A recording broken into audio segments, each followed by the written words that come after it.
Hello, hello, everybody. Welcome to the Love Experience Show. I'm so glad you guys are here with us.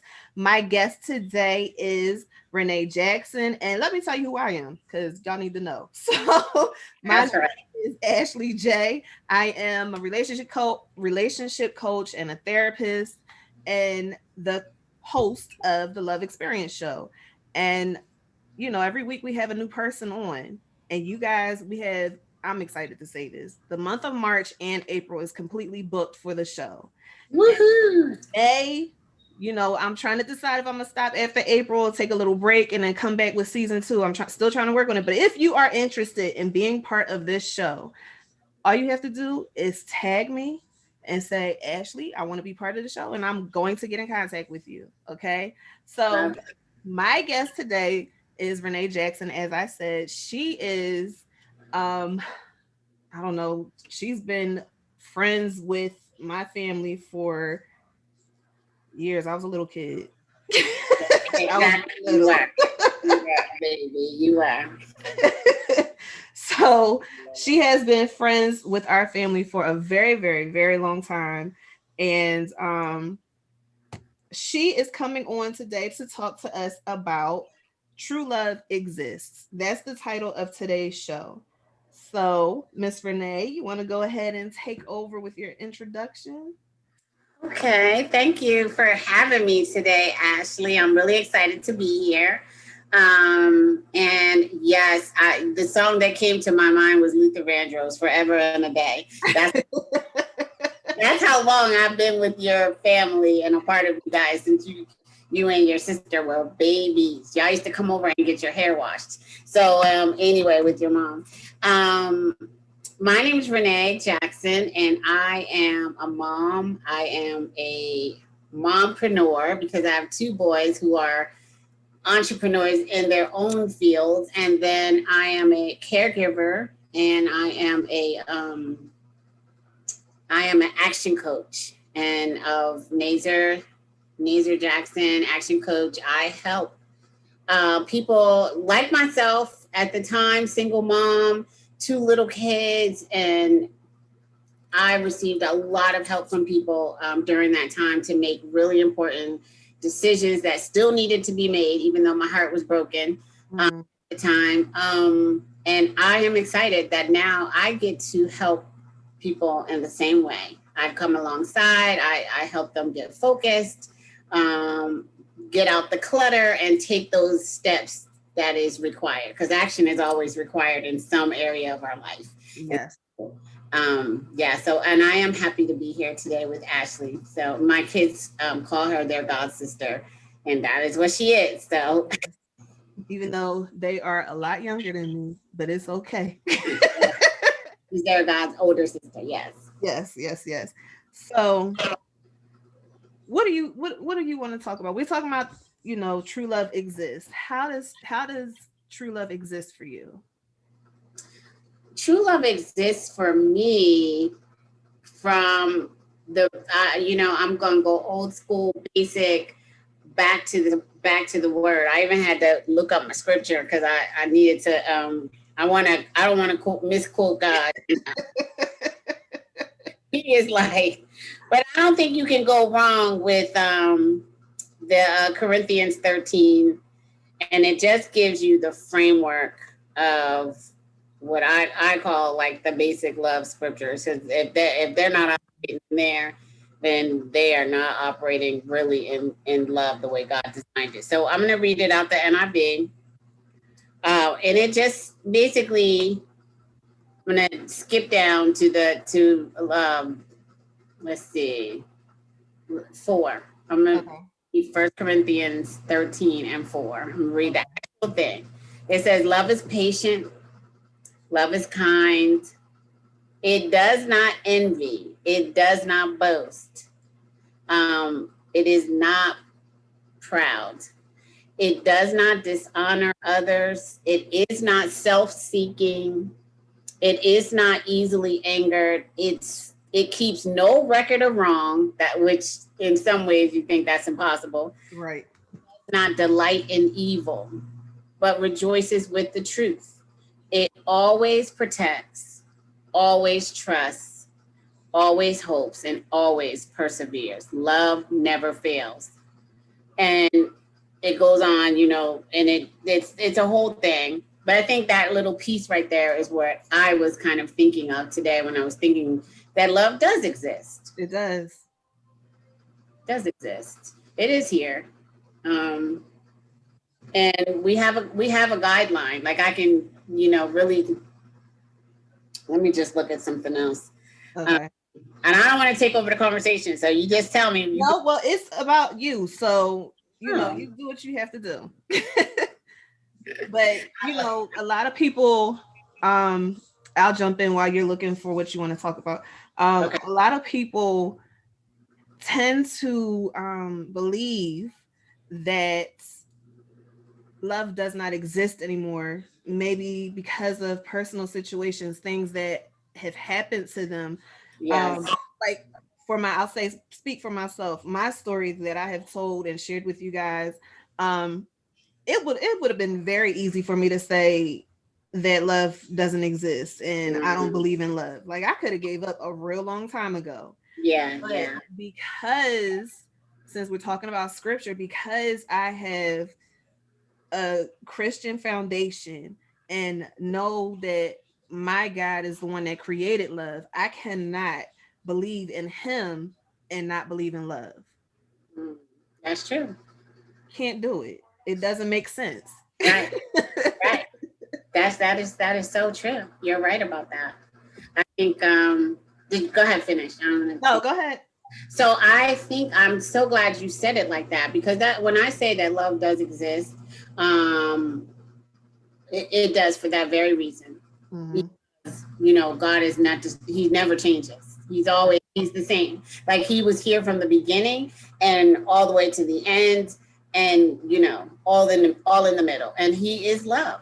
And when Jesus came, which honestly I think we forget, one of the key things that Jesus did was show that he wasn't about tradition. He wasn't about what everybody thought women were weaker. They didn't trust women. Jesus was like, oh, let her speak. Right. Right. He was about, like, when they tried to stone and judge the girl that was, the prostitute, and she came in the middle of the day to get the water because the town, they was hating on her. And they were like, like, I know who you are. I know what you've been doing. And so, like that love. And so I say that love does exist. And I'm going to go out on a limb here and say I'm not the scholar on all the different types of, versions of love in the Bible, but there's husband and wife love. There's, just general girlfriend, guy friend love. There's your kids love.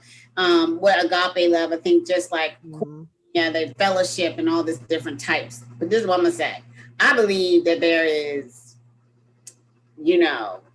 sensual love, like between a husband and wife. I believe that in that, even though, I don't have the greatest story. I don't have the story that I would want to have as being married, but I still believe in love. Mm-hmm. I believe that there is all types of love, and I believe that love helps us to not judge one another, and it gives us more acceptance of one another. And I think there's a story that my kids read about a little thing in Humphreys, and they said no one loves a braggart. Like since they were little, there's this little hamster, and the lesson, he always had a lesson at the end of it, and one of his lessons was no one loves a braggart. And that's one of the things that the Bible says, that love, no boasting. You don't boast in someone else's failure, someone falling, someone's misstep.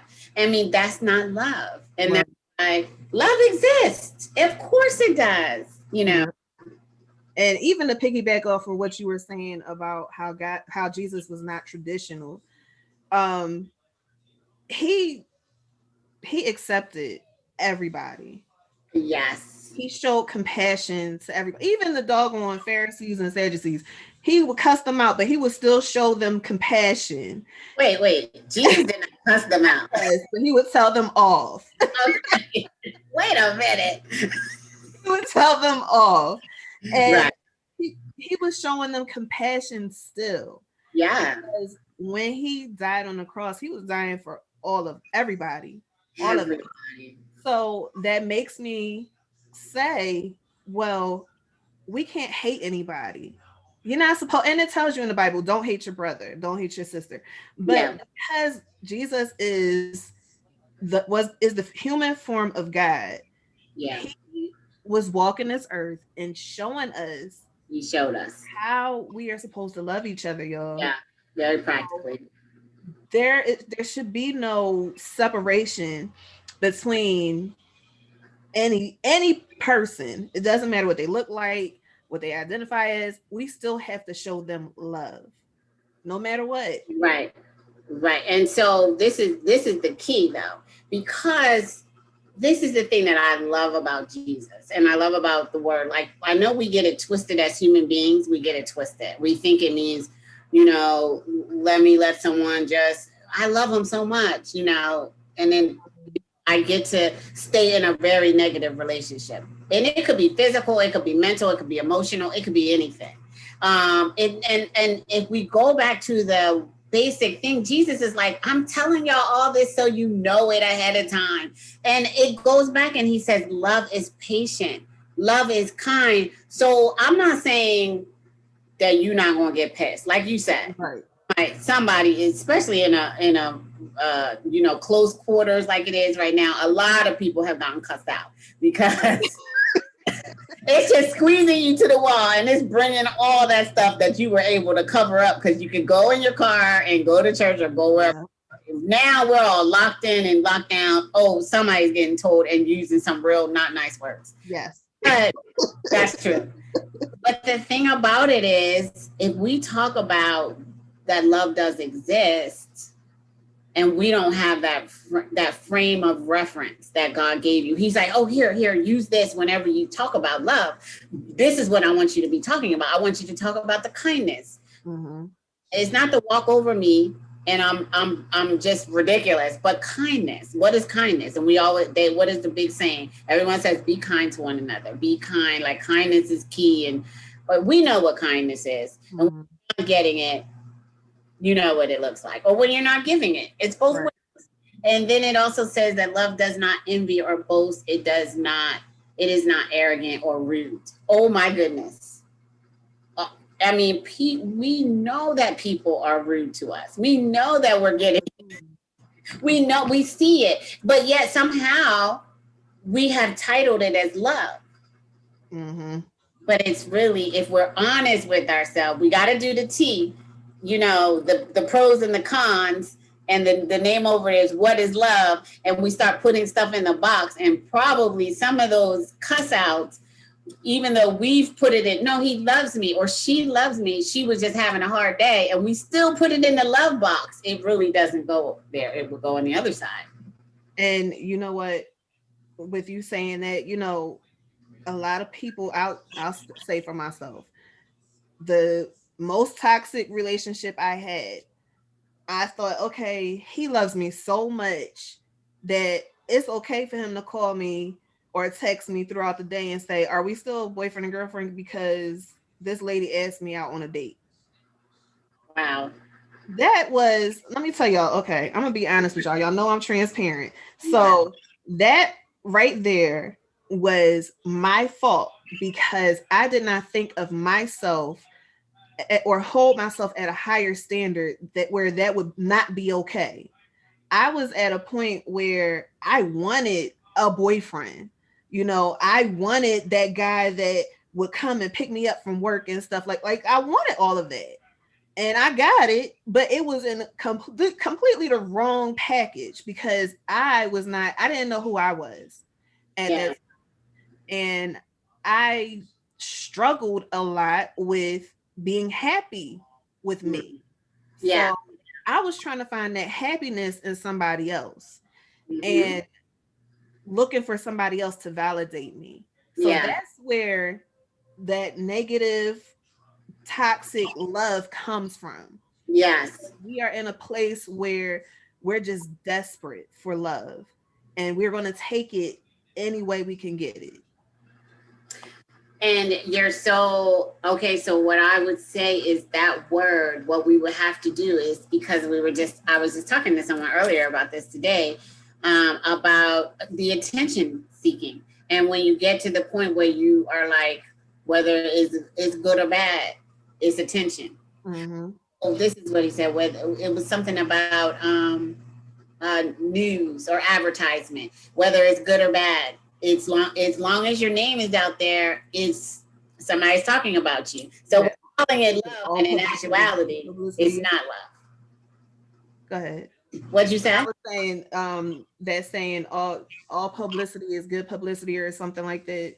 That's what it is. All publicity is good publicity. So all attention is love. All attraction to me or whatever that I'm getting, we are titling it love when in actuality, if we're honest, it's not love.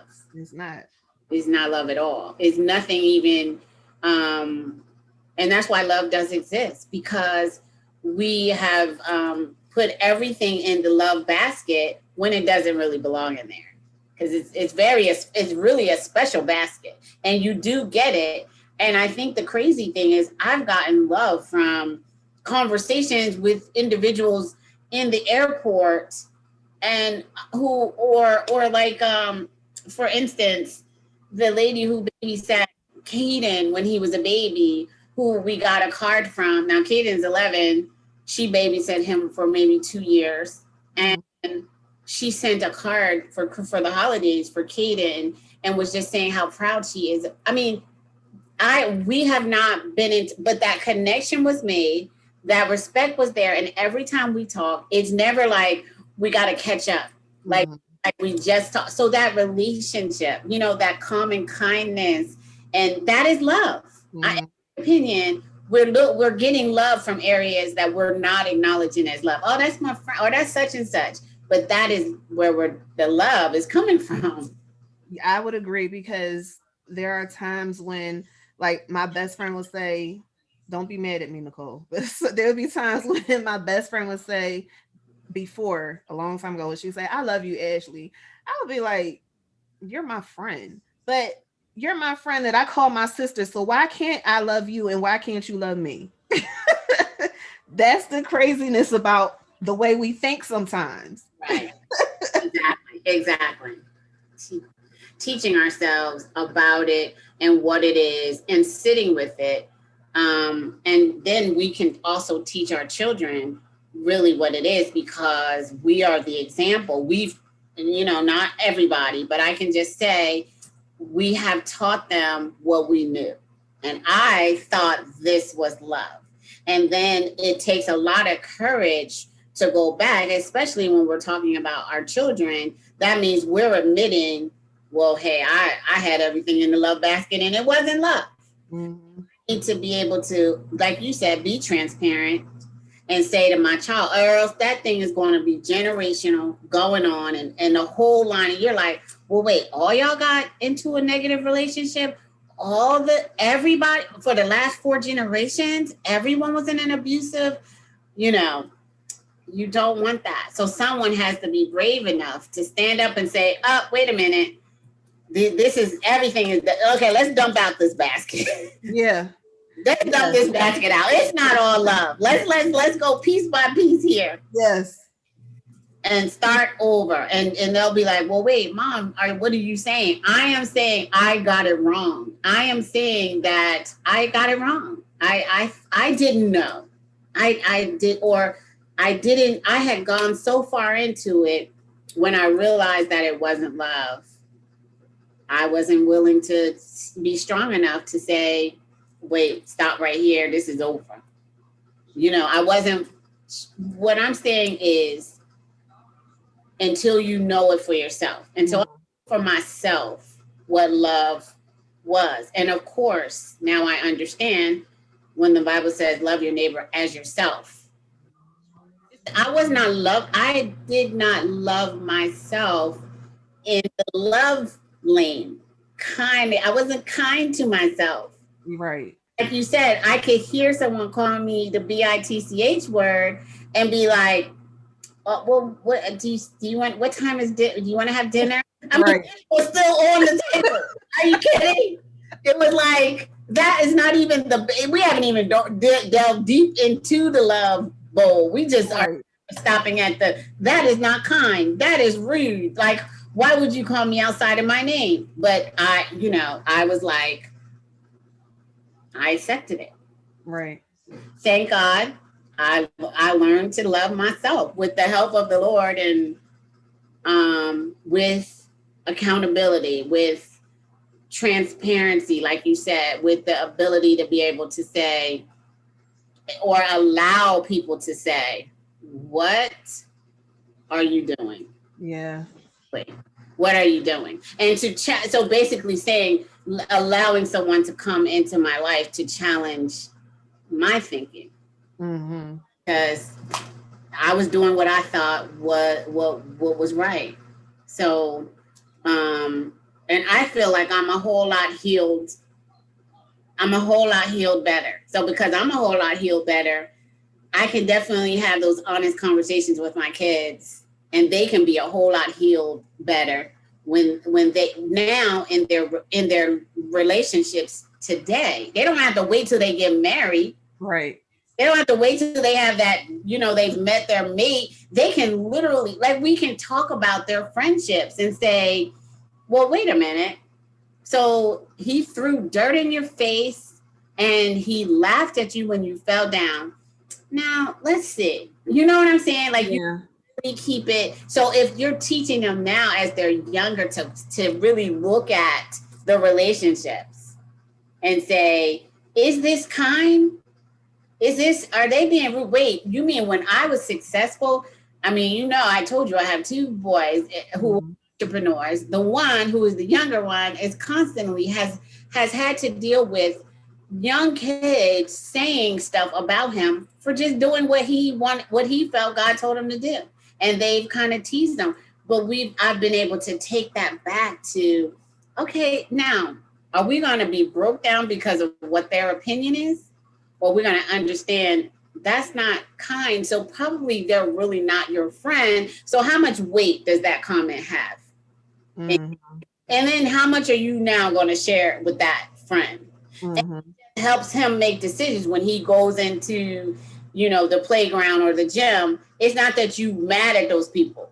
It's just like I choose to be with my friends. I choose to Right. be with those, and at a young age to be able to make better choices based on a clearer understanding of how you're supposed to be treated.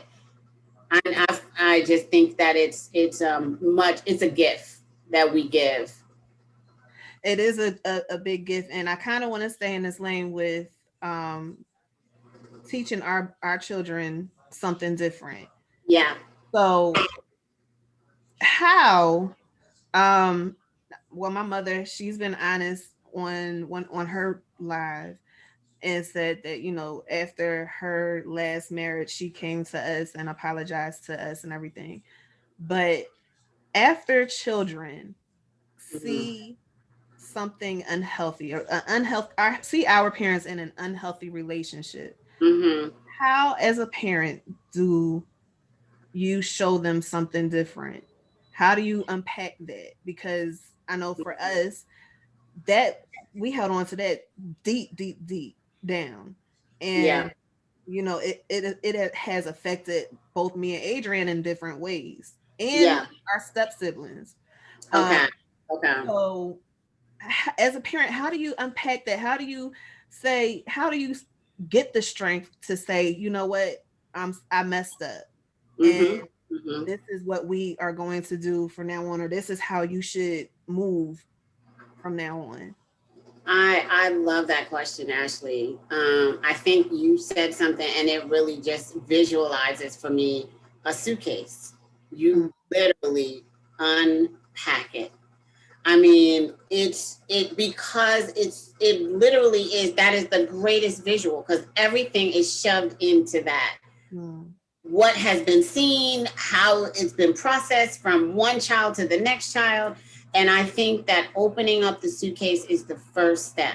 I mean, just opening up right there, it almost can make you clutch your heart, depending mm, on how much the family has experienced from that relationship. It's just like, whew, we about to talk about this. Like, but you gotta, open it all the way up, mm, everybody in, like you said. We're gonna have to deal. So I think that the key is opening up, um, being willing to, first you gotta, as the adult, as the parent, humble yourself before God. But come on, let's be realistic. You need to humble yourself before some accountability situation, whether it's a counselor, a yeah. counselors. You might need a couple sessions and seasons of counseling. And then you got to have some accountability around you, the community that you put yourself in. You got to put yourself in a place of constant growth where you're not going to be able to stand still. And this is the other thing. When you do that, when as the adult, the parent, I have decided that this part is on me. Mm, Your freedom, if I have anything to do with your freedom, then that means I got to be free. right.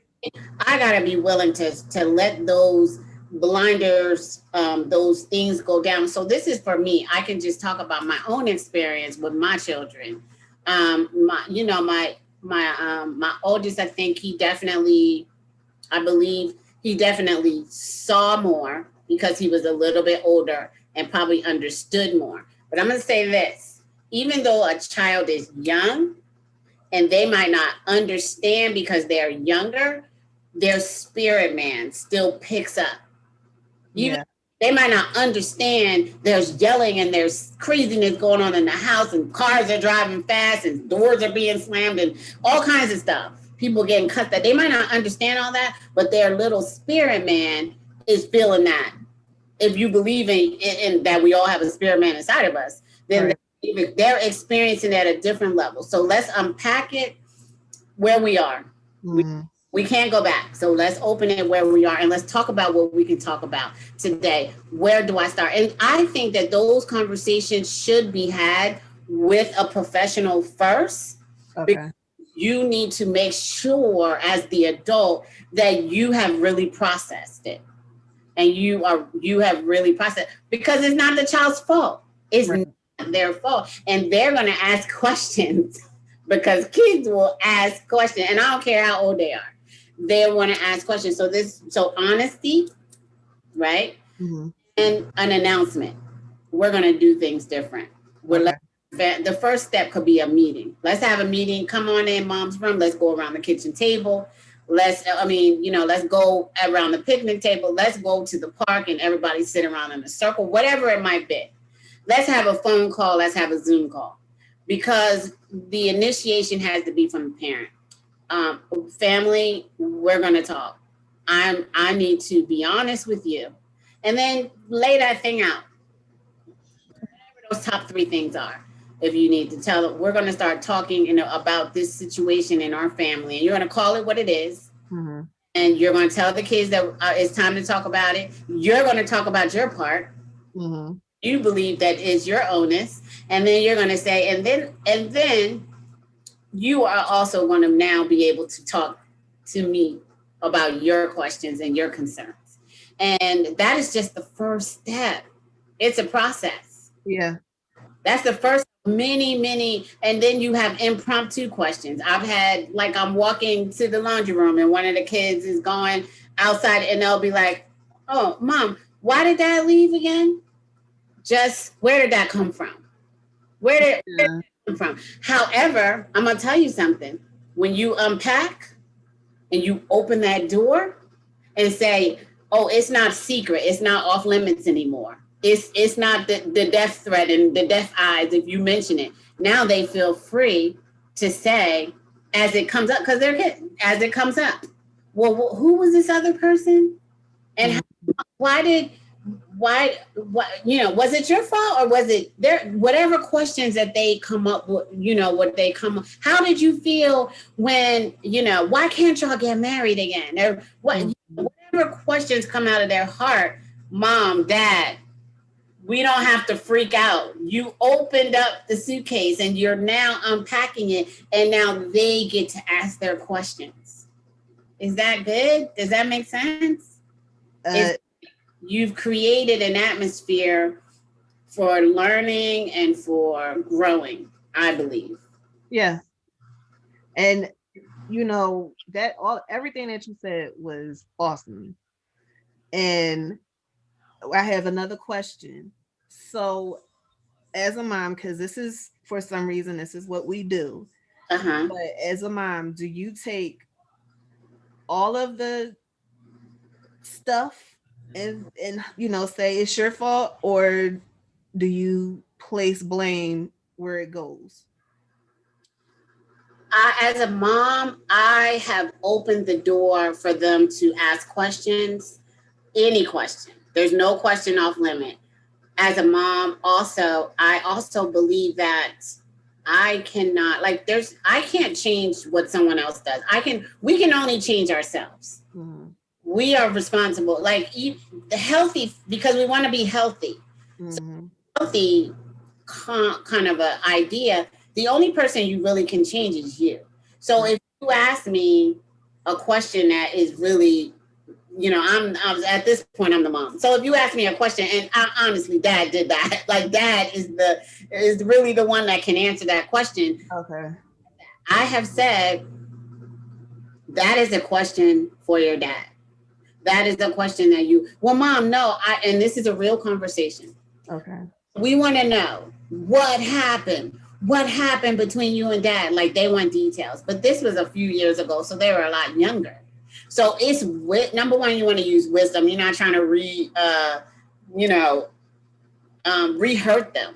But Right. say this is finding words, and this is where your community comes from. Your professional person or your community is you need to have those words that will help them hear what you said. So our very first, them cornering me and really trying to get details. Now they're trying to figure it out. Well, what happened? And I think the first thing we talked about was that when you're married, that there's rules, there's agreements, and yeah, dad broke an agreement, and Mm-hmm. because of that, we are not married anymore. And Okay. they were like, oh, like they got it right away. This is the thing. They got what I was saying. Now, let me tell you, when I say they got it, they may not knew the details of what I was saying because I didn't give them details. Mm-hmm. They wanted to know, like, lady, why did you leave our dad? That's really what they were saying. Yeah. He's the man. You're crazy. You're the problem. Now, I could be like, no, I could have been like on a defense and say, no, you don't know what you're that. I'm not doing that. We already know. We're not putting nobody else down because why would I need to do that? I don't need to do that. However, because now I've learned to have boundaries, I didn't always. I have to be able to show them, okay, there are boundaries. As young men, I want y'all to know, when you get married, you have agreements. And one of the agreements was broken. And that's where me and dad went our separate ways. It wasn't for another couple years before they came back for like details. At that point, at that age, it was appropriate and it satisfied them. They didn't feel like I blew them off. Okay. I answered their question. But I will be honest, I got wise counsel on it. Okay. Could have the right words. I knew it was coming because they had started asking little questions. Parents, we got to listen to the kids. They give us little hints that they're getting curious and they want to know more. So when I heard that, I knew I needed to be ready. What do I say? And then I gave them permission to talk to dad about you can ask dad about the rule. That part, I think dad needs to tell you about that part. So then I was able to they were able to go to dad and say, Dad, what rule did you break? And have that conversation. Now, how that went, listen, Okay. I'm responsible for that part. I don't, that's between, you know what I'm saying? Like, we got Yeah. to stay in our lane and not try to make it all better because now we feel like we ruined it all. Right. You just got to take one step at a time. That's good. This is really good. Um, I guess from what the conversation we're having, and mom, this is no shade. The way, like, I had those questions for her second marriage. I knew because I was old enough to know, but my parents, they divorced when I was very very young. I was 2, I believe, and so I don't remember growing up with them in the house. Okay. And I had those questions all the time as a child. I was always asking mommy, why aren't you and daddy married? Or daddy, what happened? Why aren't you and mommy married? And I was that kid that was trying to get them to sit next to each other and hold Yeah, hands and all that. yeah, I was that kid because I didn't know. yeah, And I just knew that my parents had me. So they were married at one time. I don't know why they're not married now, but it's my job to try to get them back together. Cause for me, that's how I was thinking as a kid. exactly, exactly. And I would ask them, and my mom would say, "Oh, um, the devil got into the relationship." Well, what the heck does that mean? Right, right, right. So, and then my dad, I don't remember what he would say. I think he would be like, "Well, what did your mom say?" And I would say, "Okay, she said the devil got into the relationship." All right, well, yeah, that's what happened. So neither one of them would sit down Right, and tell me what right. happened, in their marriage, why they Yeah, weren't married anymore. So all that did was leave more curiosity yeah. and make me say, okay, I have to figure out something to Mm-hmm. get them on the same page again. I'm a kid. I'm like Yeah, 5 yeah, years old yeah. thinking about this stuff. Of course. So I absolutely, yeah, that's all I can think. When you were talking about, having the conversation and unpacking things, that's the only thing I was visualizing. And I'm like, how much time and hurt? Because I was hurt behind it. Yeah, And of even course. as a kid, you would think, I would think, okay, it must be my fault why Mm-hmm. they got divorced because Yeah, you know they got divorced. I was 2, so it has to be my fault. So I had to be the fixer. yeah, That was the role that I took on. I had to be the yeah, fixer. yeah. So if that conversation was had when I was little, when I was trying to do these little things, Right. you know, I would not have gone to such an extent to try to get my parents Yeah, together and then yeah. be hurt when I find out that it's not what I'm doing is not working. Right. So if that was a conversation that we had, both of them had with me at the same time. I mean, now they both sat down and said we ain't getting back together. They did that, but But that's they not what you had were. that conversation, and Yeah, I think yeah. that would have helped if we did. Mm-hmm. So that's all I could think about when you were talking about, being honest and transparent with your kids.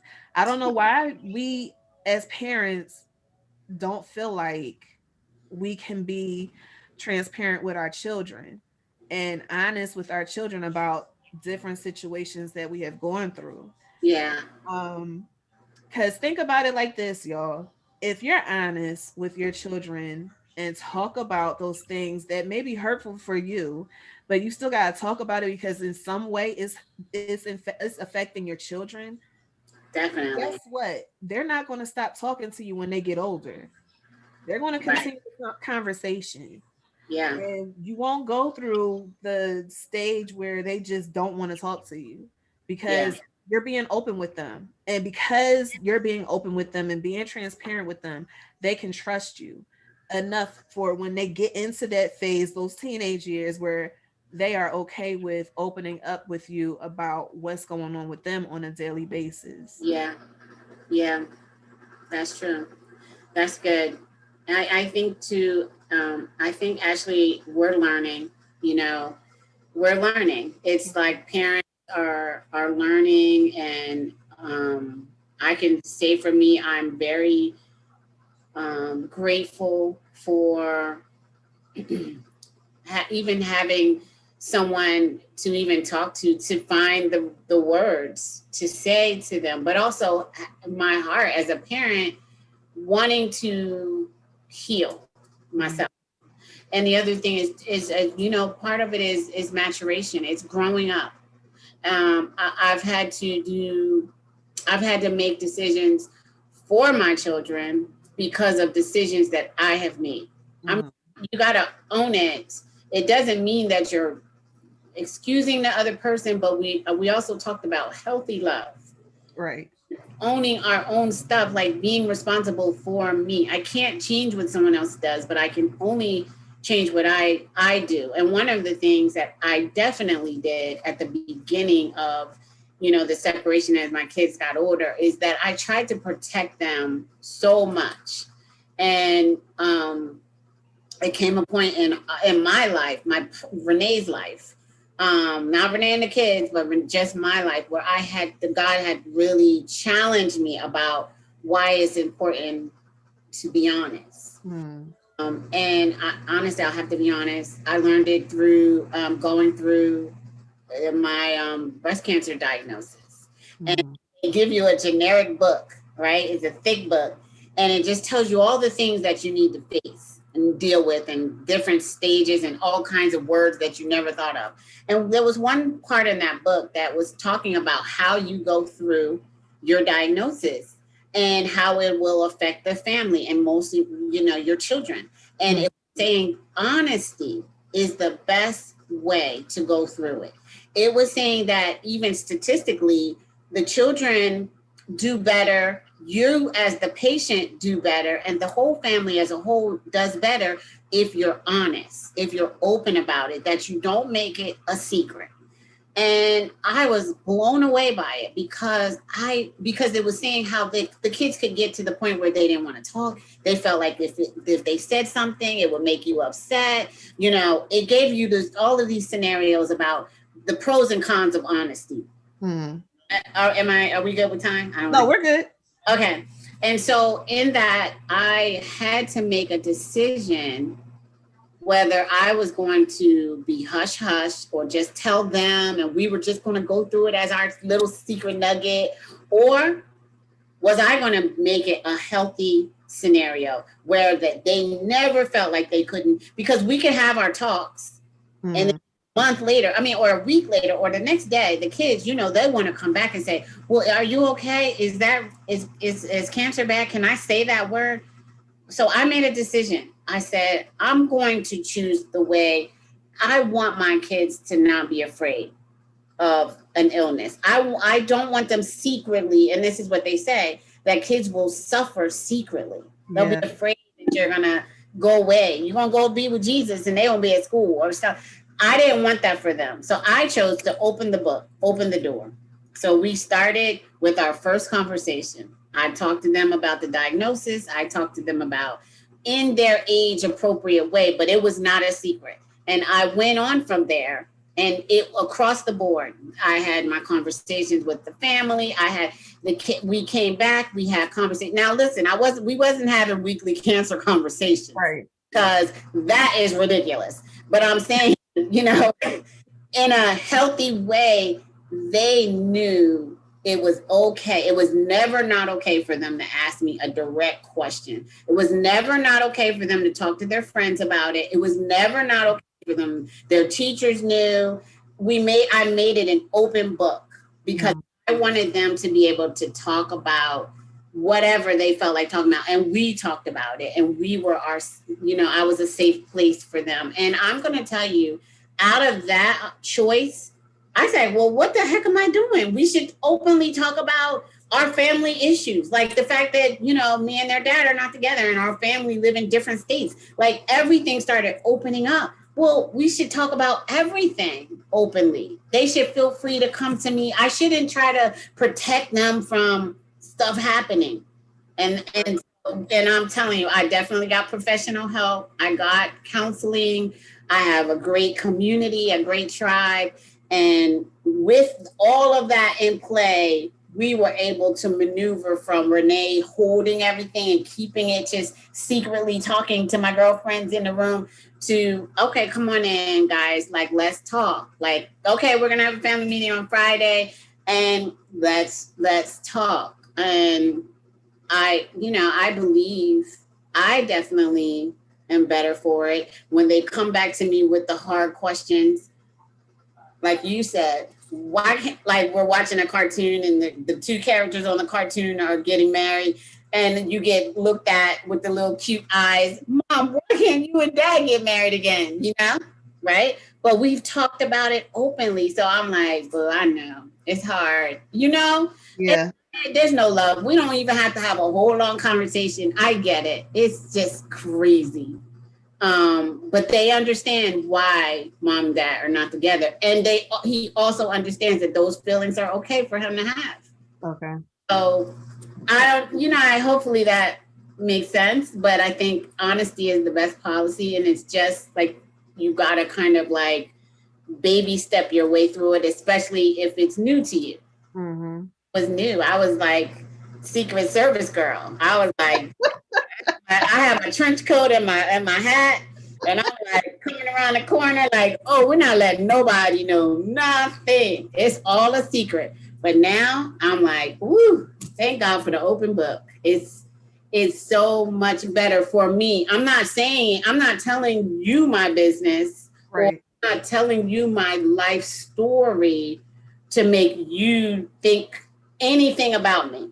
I'm just Right. saying I don't have anything to hide. I don't have anything to hide from you because the person who I believe I am have to answer to, or who loves me the most, and that's God. He accepts me as who I am, and He has said, "This is how you need to do it, sister," and that's what I'm doing. So, did that answer your question? I don't know. Oh yeah, it absolutely did. And I appreciate what you were saying because, and I might be wrong, but from what it sounded like, you were saying that because you read, um, to be honest, in the booklet that they gave you, when you found out you had cancer, that opened up the door for you to be open about everything else and not hold any secrets. And it's, we think about, if you think about it, like, it's not just going to be a relief for your children. Your children are not just going to be um happy that you're sharing these things and being honest with them, but it's also a load off of your shoulders, because we don't think about how much retention we have when we're trying to keep things from people, how much it weighs on our body, Yeah. literally. Yes. And when you open up and start talking about it, you are so much, almost like you're floating. You're Yeah. so much lighter when you open up and you're being honest about what has happened to you. Exactly.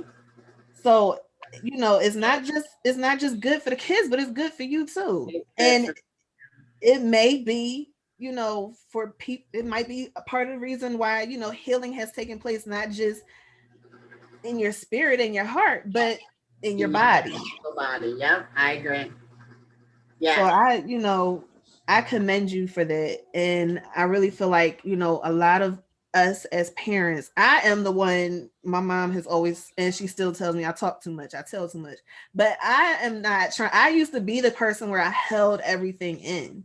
Yeah. And when I was in high school, I almost developed an ulcer because of it. Yeah. So now I'm the opposite. Now I don't tell everything, but I am open. I'm open enough. Like I, Yeah. I Yeah. allow people to know, okay, well, this is what happened to me, and this is how I got over it. That's always my rule. I'm gonna tell you what happened to me, but I'm gonna let you know how I made it through that. Yeah. And hopefully, what I'm sharing with you is going to help. Exactly. And we're not talking about being walking up to this faucet and just turning it on and letting the No. water in.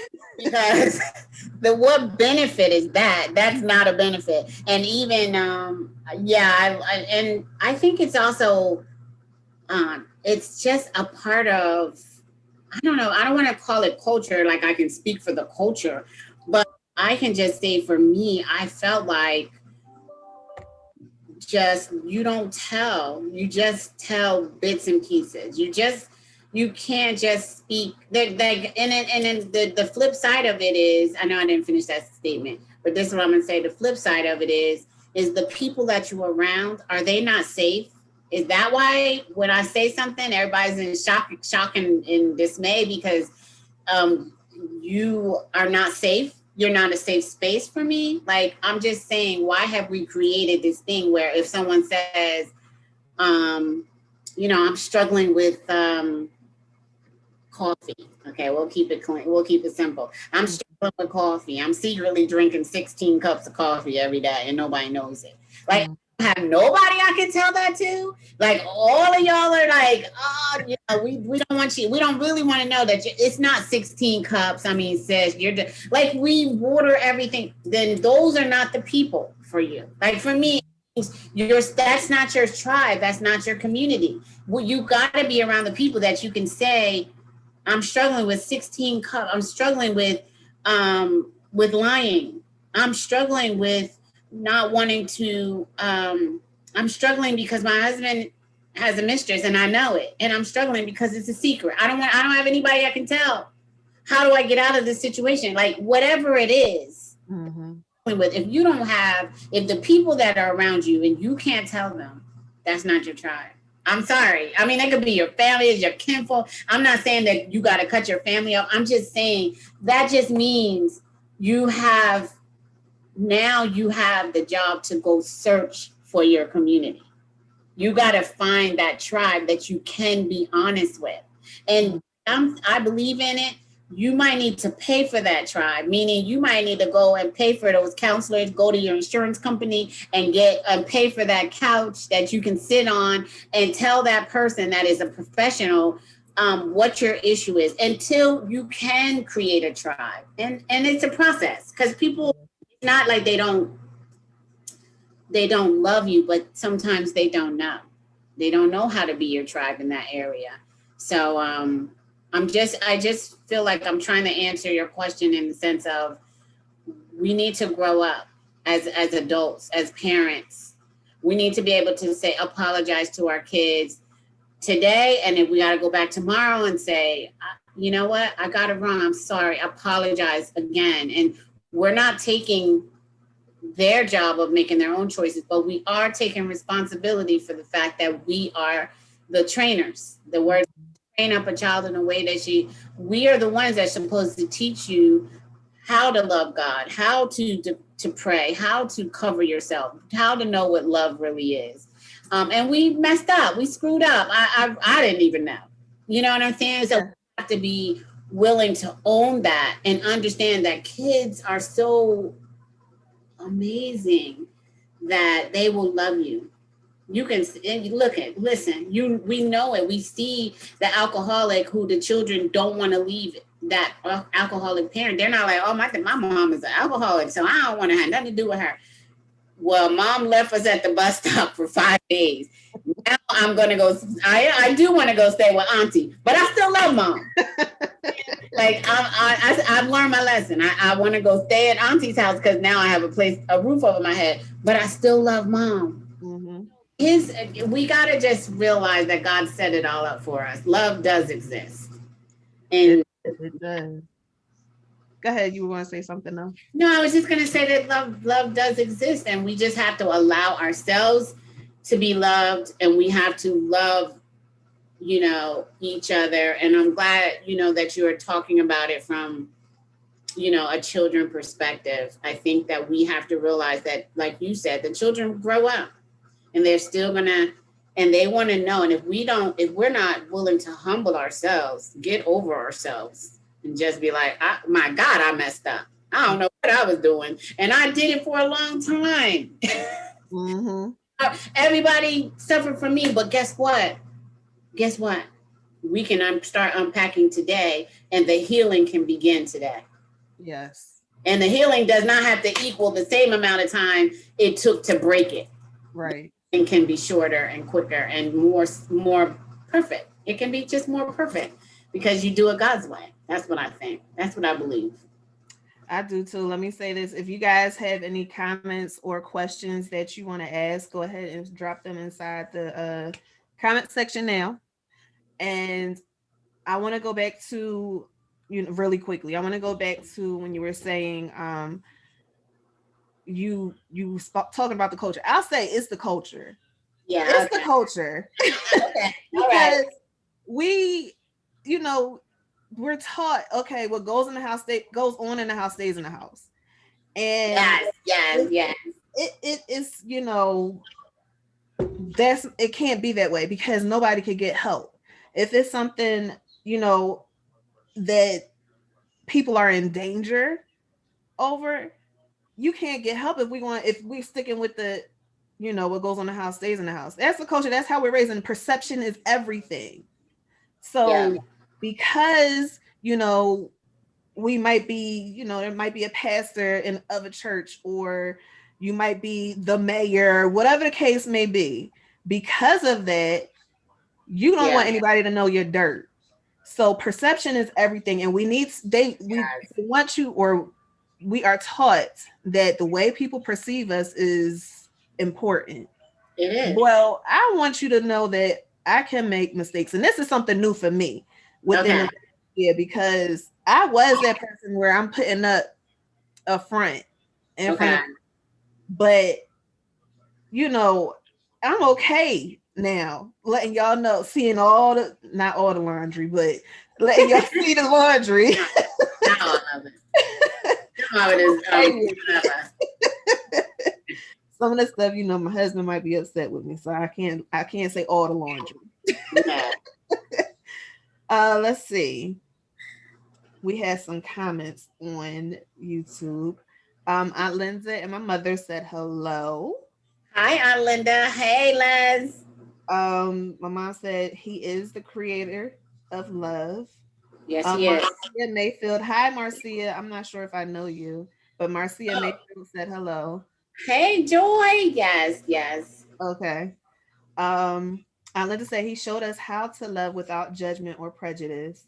We Yes, have he to did. remember to love ourselves by not staying in abusive relationships, especially as if the abuser refuses to get help. Right. Nicole was responding to me. I guess you're not mad at me, Nicole. Is that the best friend? She not Yeah. mad at you. Uncle said hello, Uncle Mark.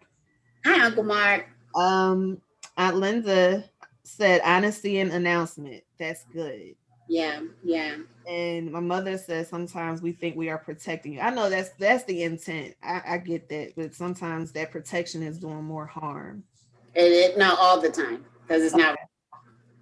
Jesus, Um, God is the protector. We are to cover them and protect, but then it gets into controlling and also we're protecting ourselves. Really, right, we're really protecting what we think we've done. So, right. Um, my mom said this is good. Aunt Linda said, "LOL, Secret Service girl." oh yes, Mommy, I don't know what you're talking about when you said that is not true. Um, what's not true? that's what I'm telling her. I don't know what she was talking about. Let's see. My mom said a mentor. I guess something that you were saying. She was saying a mentor will help with unpacking things. Maybe is that what you're saying, Mom? Yeah, Miss yeah. Alfreda, she said, "Good afternoon. This was very informative." Who And said that? Alfreda Walker. Oh, okay. Hi, Elfrida. Linda said, "Family secrets can literally kill They you." can kill. They can kill you, the whole family. They can everybody. And my mother said, "You and Mark are celebrating your birthdays tomorrow, so happy birthday." It's my birthday. I don't know why I'm doing that, but it is tomorrow is my birthday, not today. On Facebook, hey Oh, mom. that's right. Mark is he is my big birthday twin. That's right. Yeah. Mm-hmm. Hey Yancine. Yancine said you have to love yourself first if you want someone else to love you. And Definitely. unpacking the suitcase and being transparent about the good and bad and admitting your faults works well It instead of does. proof. So I thank you guys for watching and being here. Um, do you have anything you want to close out with, Miss Renee? I just want to say this has been an amazing chat. I don't know if I've ever had it like this with without my just in my tribe. So, but I love that I do believe that love, healthy love, is here for all of us. And that gives me joy and hope. And so, yeah, I just want to say thanks for this conversation. It just reminds me of how far we've come in a short amount of time, because honestly, I'm not talking about a long time that we've been, as a family through this part of the process. And it is a process. So the unpacking goes on for, you can kind of say, for a lifetime, honestly. So, yeah, thanks, Ashley. I love this. Thank you. My mother-in-law said hi, and she says I find all of this to be great advice. Awesome. Hi, mother in law. All right. So thank you guys again for watching, and make sure you well, I should have told you this in the beginning. Make sure you share, you like, and you subscribe to the channel. And hey, if you want to be on a love experience, all you got to do is reach out to me. And I have one more question for you. What is your love experience? Until we chat again next week, guys. Bye.